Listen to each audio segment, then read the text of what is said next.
Halo teman-teman, ketemu lagi dengan saya Trisulo. Hari ini banyak hal yang ingin saya sharingkan pada teman-teman. Tahukah Anda bahwa sebuah negara maju itu kalau ada antara 2 atau 5, terkadang ada orang bilang 2 atau 5% di penduduknya adalah mereka seorang entrepreneur. Poinnya adalah siapa di antara Bapak Ibu, teman-teman semua yang pengen punya usaha sendiri. Bapak Ibu mengacu dari bukunya Robert Kiyosaki, beberapa mungkin teman-teman sudah membaca buku tersebut atau bahkan yang belum, silahkan ya, referensi buku yang bagus ya. Kita tahu ada kuadran kiri dan ada kuadran kanan, ada kuadran employ dan ada kuadran self-employ, yang dimana mereka adalah kuadran mereka harus berbarter dulu untuk mendapatkan uang dengan barter skill dan waktunya untuk dapat uang. Nah, artinya kuadran itu adalah kuadran yang membangun bisnis orang lain atau membangun impian orang lain. Saya nggak tahu dengan teman-teman, kalau Anda saat ini masih ada di kuadran tersebut, cirinya adalah Anda ada di situ untuk membangun impian orang lain. Sedangkan di kuadran yang sebelah kanan adalah yang orang bilang adalah kuadran passive income, kuadran sistem bekerja, uang bekerja untuk Anda, adalah saatnya Anda menjadi entrepreneur atau saatnya membangun impian untuk Anda sendiri.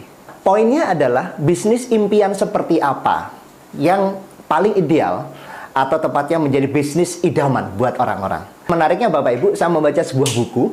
Nah, buku ini tentang sebuah bisnis idaman untuk orang-orang di seluruh dunia. Bahkan survei ini, diadakan sebuah survei ini dilakukan di 30 negara lebih.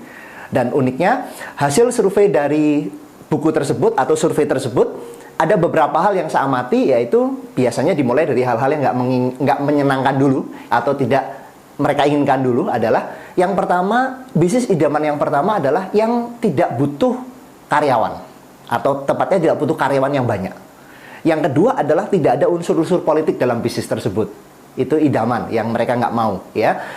Atau bisnis yang tidak perlu adanya kompromi-kompromi tertentu. Ada hal-hal yang mungkin begitu dilakukan terlalu banyak ada ya biaya-biaya siluman yang nggak jelas, ternyata hitungan di atas kertas yang ya Anda tahu maksud saya, ya.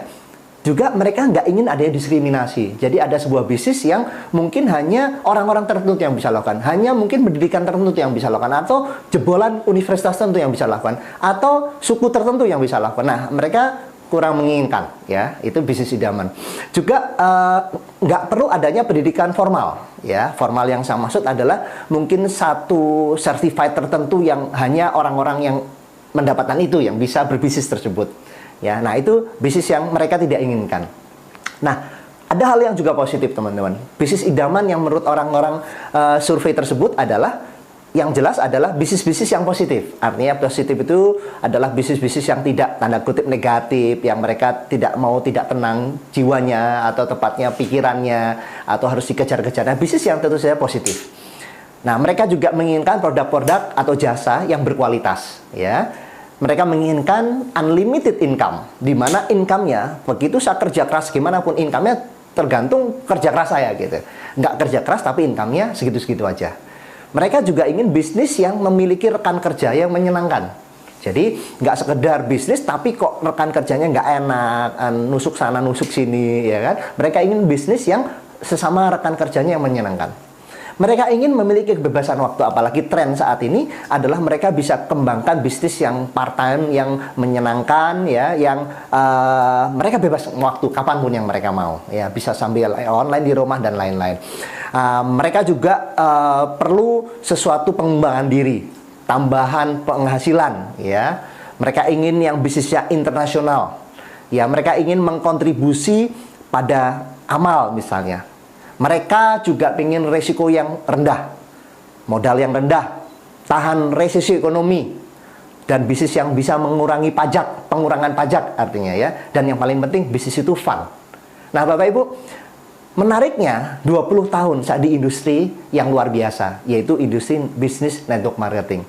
Saya nggak mengatakan bisnis network marketing adalah bisnis yang terbaik. Banyak sekali bisnis yang baik di dunia ini. Banyak orang hidupnya berubah. Saya juga nggak mengatakan bisnis network marketing adalah bisnis yang mendapatkan income terbesar. Ya, banyak bisnis yang lain mendapatkan income terbesar. Tapi kembali lagi dari survei tersebut yang menggelitik hati saya, di antara 30 negara yang disurvei tersebut, bisnis idaman tersebut saya rasakan ada di bisnis network marketing.